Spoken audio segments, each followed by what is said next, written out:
میرے آقا کی شان سخاوت کا عالم یہ ہے کہ جہاں بانٹتے ہوئے جاتے ہیں نا وہاں فرینچائز کھول دیتے ہیں، جہاں بانٹتے ہوئے جاتے ہیں نا وہاں فرینچائز کھول دیتے ہیں، جہاں بانٹتے ہوئے جاتے ہیں نا وہاں فرینچائز کھول دیتے ہیں۔ بسم اللہ الرحمن الرحیم۔ معزز محتشم سامعین و حاضرین، آپ نے ایک ویڈیو کلپ جو ہے مختصر سا دیکھا ہے الحاج اویس رضا قادری صاحب کا،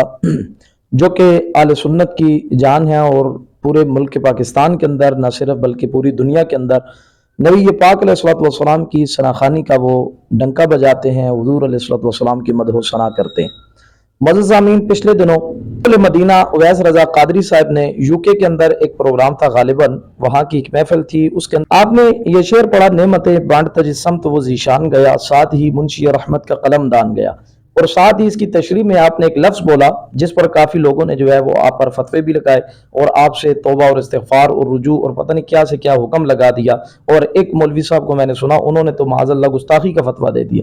جبکہ حقیقت ایسی بات نہیں ہے۔ میں اویس رضا قادری صاحب کی فیور میں بات نہیں کر رہا، ان کے حق میں بات نہیں کر رہا، بلکہ میں شرعی نظر ہے اس حوالے سے آپ کی خدمت میں جو حکم لگتا ہے اویس قادری صاحب پر وہ میں آپ کی خدمت میں عرض کرتا ہوں۔ لیکن معززین، وہ لفظ پہلے کیا تھا؟ آپ نے بولا کہ نبی پاک علیہ الصلوۃ والسلام صاحب کرم ہیں، آپ نے دوسروں پہ کرم فرمایا اور کرم کرتے کرتے آپ جو ہیں وہ جہاں جاتے وہ کرم کی رحمت کی ایک فرنچائز جو ہے وہ آپ کھول دیتے اور وہاں سے رحم و کرم جو ہے وہ لوگوں پہ بھی ہوتا۔ یہ فرنچائز کا جو لفظ آپ نے بولا، اب وہ مولوی صاحب جو کہ غالباً یو کے ہیں یا پاکستان سے ان کا تعلق ہے، انہوں نے اس لفظ کو جو ہے وہ قابل گرفت بنایا اور قابل گرفت سمجھ کر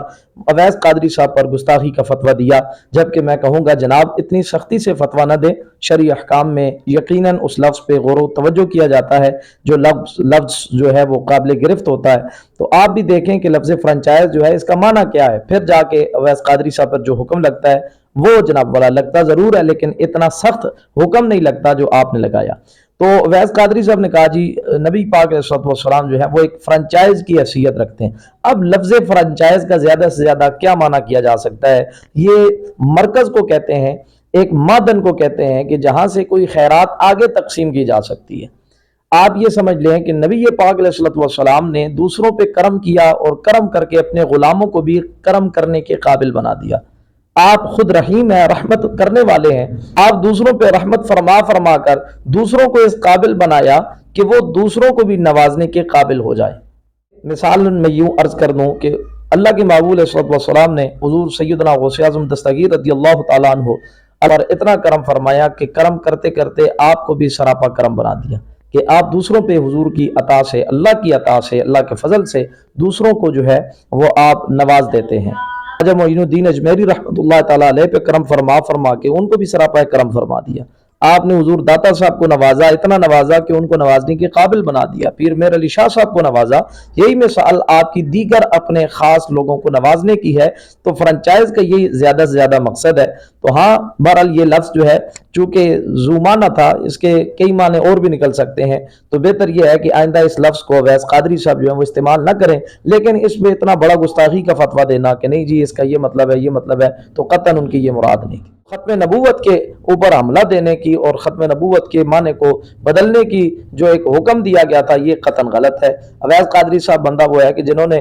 پوری دنیا کے اندر کلام اعلیٰ حضرت کی پہچان کروائی ہے،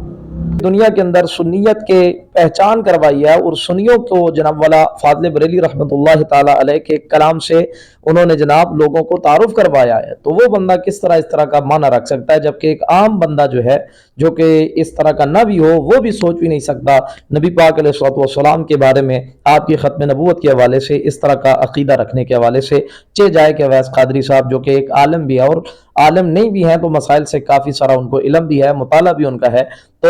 وہ اس طرح کی بات نہیں کر سکتے۔ میں الحمدللہ ان کے بارے میں یہ حسن ظن رکھتا ہوں۔ تو آپ سے بھی یہ گزارش کرنا چاہوں گا بالخصوص ان مفتی صاحب سے کہ پروپیگنڈے کا حصہ نہ بنے اور اتنا سخت حکم نہ لگائیں کہ جتنا جناب اللہ آپ نے اس پر لگایا ہے۔ تو یہ لفظ فرنچائز جو ہے اس معنی میں قطعاً استعمال نہیں ہو رہا جس میں آپ اس کو لینا چاہ رہے ہیں۔ تو بہرحال اللہ کریم سے یہ دعا ہے کہ اللہ کریم ہم سب کو مسائل سمجھنے کی توفیق عطا فرمائے، اللہ ہمیں صحیح معنوں میں شریعت کی سمجھ نصیب فرمائے۔ وآخر دعوانا ان الحمدللہ رب العالمین۔